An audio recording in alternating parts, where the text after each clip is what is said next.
right, you ready for more stories? Our next storyteller has spent time teaching high school English.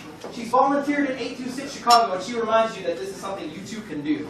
Talk to her afterwards if you want to know about it. To now dealing mostly in sparkling diamonds. She is a fixture in storytelling in this town, always had a show. She started to produce shows, including one called Kindling Tales, which is a great outdoor show around a fire pit in Evanston. That'll be in our email blast. Also, you can ask her about it. It's a great experience, so check it out. It's another free show. That is on October 29th.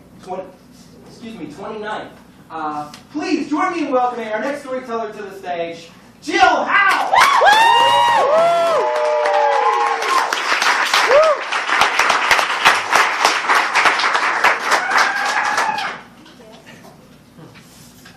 It was the best of times. It was the worst of times. The best, because I had a job teaching high school English. The worst, because I would be teaching senior world literature in CPS. Senior world literature combines two things that teenagers hate most: the world and literature.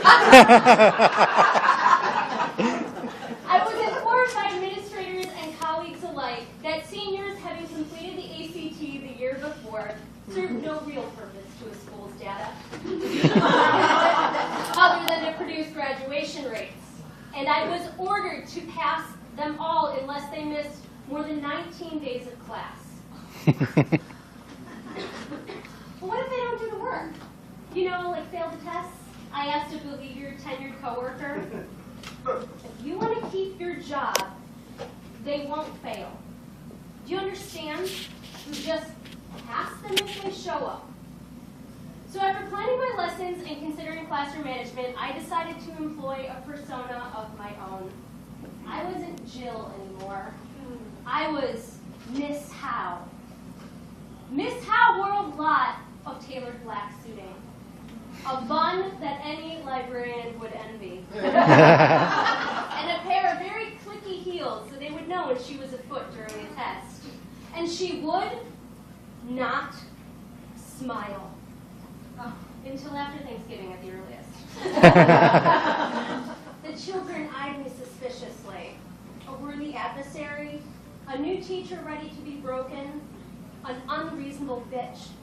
Yes, I was all of those things. And by the way, children, some of these boys towered over me a good foot, clicky heels included. And the girls, from a 12th grade public thumbsucker to the queen bee herself of the senior class, they were terrifying in their prowess.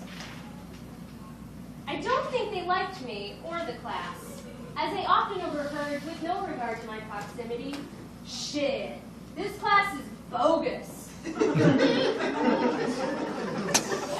heard that. Until one day, about a month into the school year, Ramel, my 6-foot basketball star class clown, asked me a question he was clearly struggling with. "Miss H, I'm supposed to look up this thing for music class, something about lame as a rock."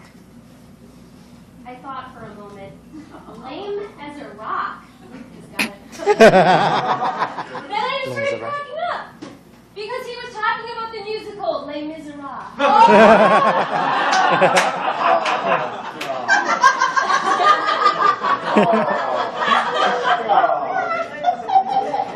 And as all of you were laughing, I started laughing. But when I laugh, I laugh.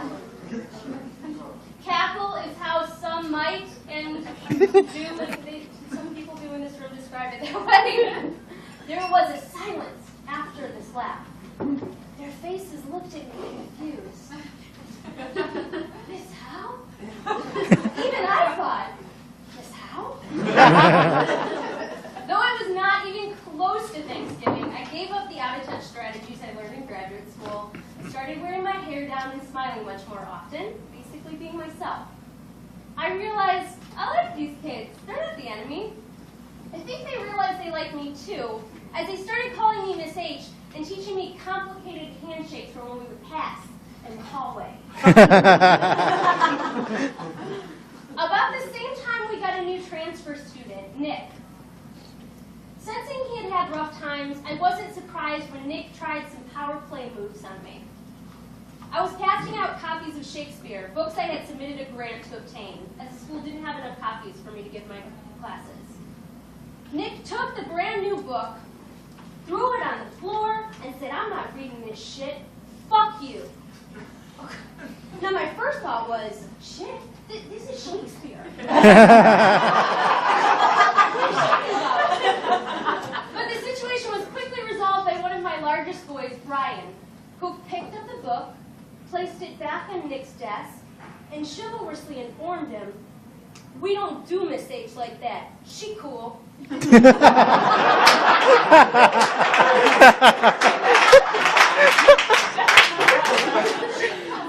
Brian. Sure, Miss H, you can call me Sweet Baby B from now on.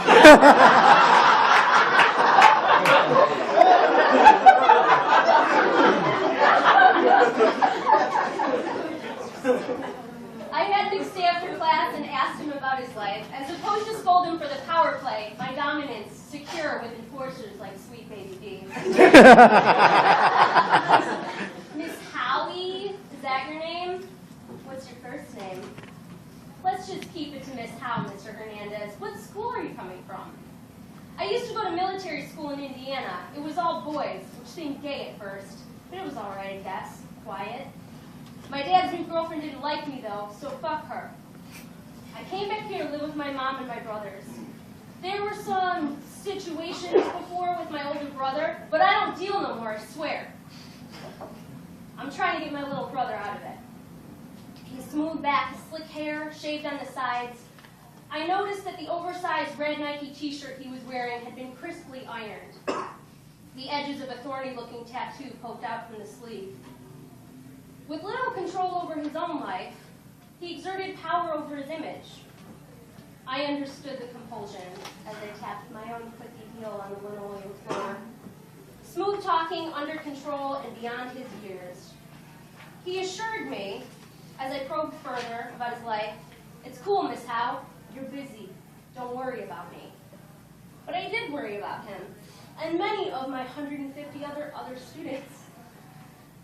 But mountains of papers to grade, continued pressures about test scores, and pure exhaustion from the workload made it hard to put my seniors anywhere but last. I struggled to get by, and my seniors did just enough to get by, until we read Othello. Othello was an unexpected hit, though I should never doubt the bard. They actually came to class accurately turning Othello into the Jerry Springer Show. Big, bad black guy with the power getting hated on for taking a white girlfriend? Lala. Her rich daddy's all pissed off? Hater. And Iago? Stone cold killer. Hold up, he called her a hoe? Oh no, oh hell no! And Desdemona's murder at the hands of her own husband, it was so unfair. She's not really dead, Miss Howe. All those lies Iago told got her killed? Bogus, Miss Howe. Bogus indeed, ma'am.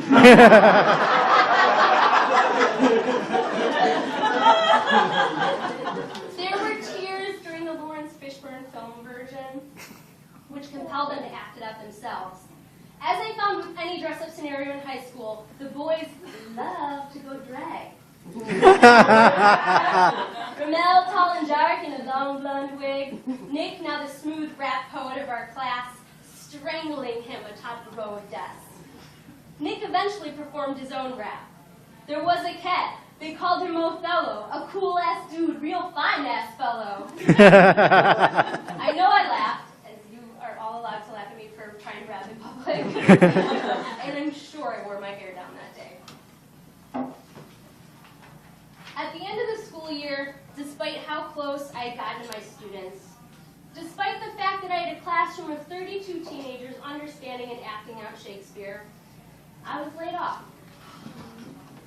1,400 other CPS teachers were laid off that same day. As we were all on the verge of earning our tenure, and downtown didn't want to hand any more of those out. Nothing personal. my principal told me, not making eye contact. I was consumed with my own drama that lonely summer. As I tried to mitigate the pain of rejection, heartbreaking, stomachache-inducing rejection, tapping into that hidden litany of passionate endeavors in life, now dead. I got rid of everything in my apartment that reminded me of teaching. In my mind, I was never a teacher. I felt that way until I got a call from Desiree, that queen bee of the senior world literature class. I had given her my phone number after graduation so she could call me with happy news of the college I had helped her apply to. But it wasn't the news that I was hoping for. I heard her sobs on the other end of the line with a pit in my stomach. Miss Howe, did you hear about Nick? They found him shot up in his car on the west side. He didn't even make it to the hospital.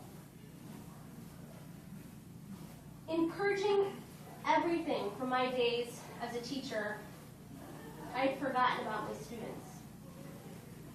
Could I have done more? I don't know how I could have slept less that year, but could I have found more time for him?